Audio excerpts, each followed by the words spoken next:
Hey everybody, this is Garrett Fuller with MMORPG.com. I am with Dave Georgeson, the director of EverQuest Next, is the only way I can put it, right? Director of Development for the EverQuest Director franchise. of Development, that's how it goes. Dave and I have done a lot of interviews, but we finally have a few minutes to really quietly sit down and talk. Good job on the live presentation with the thousands of people watching you, by the way. Thank you, I appreciate it. I know you're a celebrity now, you can't hide, right? But we actually have a quiet moment to really talk about a couple things in the game, and we've talked, you guys have seen and read a lot about the world today and the destructibility and the AI and all the cool features. But I wanted to talk a little bit about the player, the races, the classes, like what is the player perspective on this massive world you guys are creating? And I'll leave that open so you can start with maybe some of the races you guys talked about today. Sure. I mean, we showed a bunch of the different races. No, certainly not all of them, but we showed like the humans and the dwarves, the elves, the dark elves, the Karen, and of course the new ogre. And the ogres are pretty cool. If anybody hasn't read the fiction that's being released, it'll give you a flavor on a lot of the different races and stuff as you experience it. So you'll see that as it comes out. But our real goal is to make sure that the players can actually play the character that they want to play.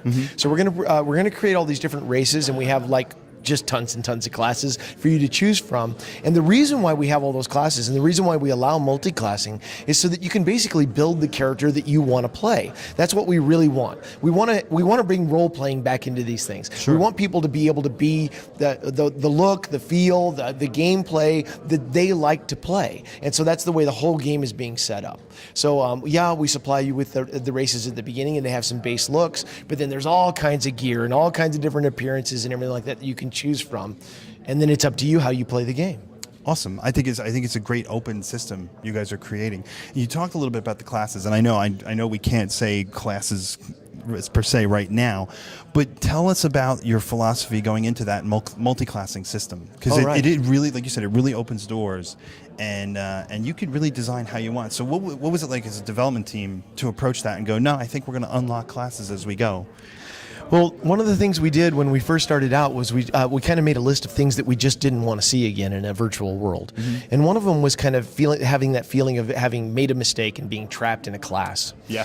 You level up 10, 15, 20 levels, and you start feeling like kind of committed. And if you get into this altaholic syndrome, you'd never get anywhere fast at all. I mean, oh my God, I played EverQuest for years, and I don't think I got anybody but a level 30 for a long time, because I was just always trying new samplings. So what we wanted to do instead was allow you to create the character that you wanted to play, and then be able to just find all the different forms of gameplay as you went through the world. And that led us to the multi-classing concept. So as you go through the world, you find all these different gameplay styles that we call classes, and then we let you mix and match them so that your character abilities can be exactly what you want, and then you settle in on gameplay style with the weapons that you want to choose. So effectively, you're crafting yourself as you experience, as you adventure through the world.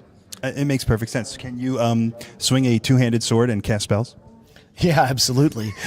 Well, most of those abilities come from the character abilities, and that basically just means you have to go through the world. Like the simplest example is, let's say I collected a wizard and a rogue.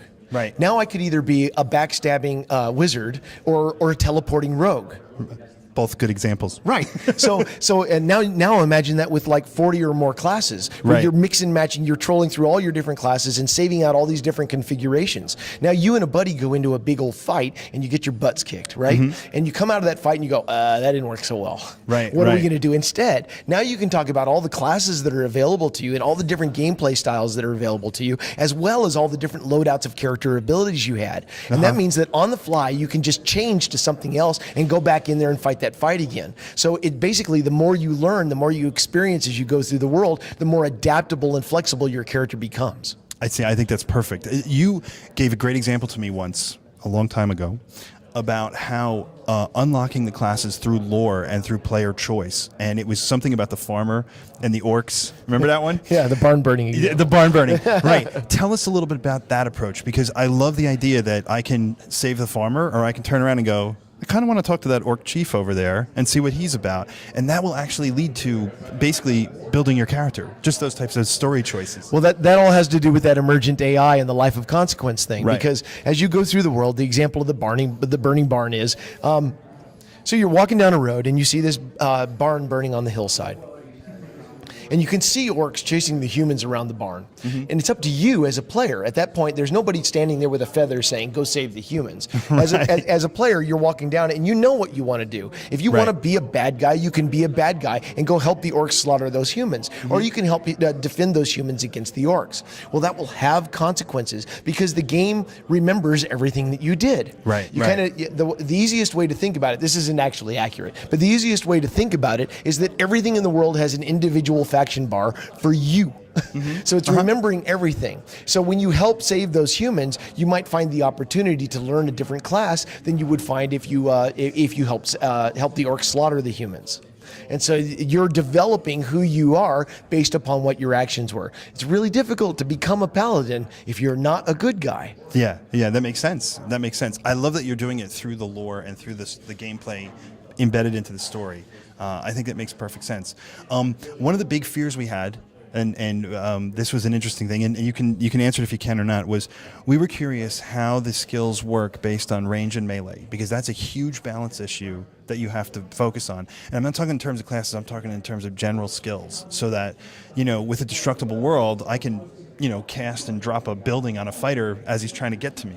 How are you balancing out those types of scenarios on your development team?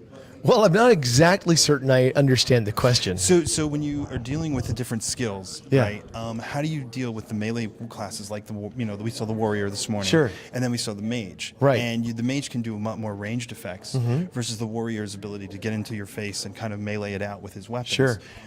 That's the type of stuff we were talking about in terms of how those effects collate between the characters, between the PvE scenarios you guys are creating, where fighters may not be able to get to their goal because they're getting casted at and stuff like that. It's a huge MMO issue, period, in any game. So and we're going to elaborate on that a lot more in the panels later on today. Awesome. But in a nutshell, there's a few class elements that we didn't talk about in the presentation. One of those is armor. So the different classes can wear different armor and stuff, and of course that will protect a melee class as he tries to approach a combat situation. And so that gives some adaptability, and then of course there's the different character abilities, and remember, you can mix and match those out. So if you want to be the teleporting warrior, which sounds awesome, or you want to be I don't know, I'm making one up, but one of the things they're going to talk about in the panel is, let's say you wanted to be, say, a really cool tempest or something like that, and you wanted to be the anti-mage. You wanted to be just really super strong against magic. As you collect all those different classes and you find ways to ward against magic or siphon the energy out of an opponent or be able to protect against different things, you can mix those into a configuration and make the class that you want. So if your class initially has some weaknesses, you can very easily overcome it by mixing and matching the different things until you like what you're playing. I think that makes perfect sense, actually. I hope everyone got that, because that was rewind and listen to what Dave said again, because it makes sense. You touched on one thing, and I'll end with this. Gear is huge, and give us a quick 3-second. How is it making all the crazy gear that you guys have to make? Well, we only have 3 seconds. On our side, it's just a really cool system to build it. But in the game, the crafters will have a lot to do with it, and there's lots of different ways to actually change the elements of the weapons. You remember seeing that big weapon sheet? Yeah. There was a lot of elements in there that mix and match in there. So when you glance at a weapon, you can tell what it does just by the way it looks, because the different iconic elements on it. And well, I'll leave it at that for now. I think you just made every crafter's day just by saying that. Yeah, crafting's going to be really cool. I know. Thanks so much for your time. We'll see you guys soon. This is MMORPG, SOE Live, EverQuest Next. We'll see you guys very soon with a lot more information. Thanks again. Thank you.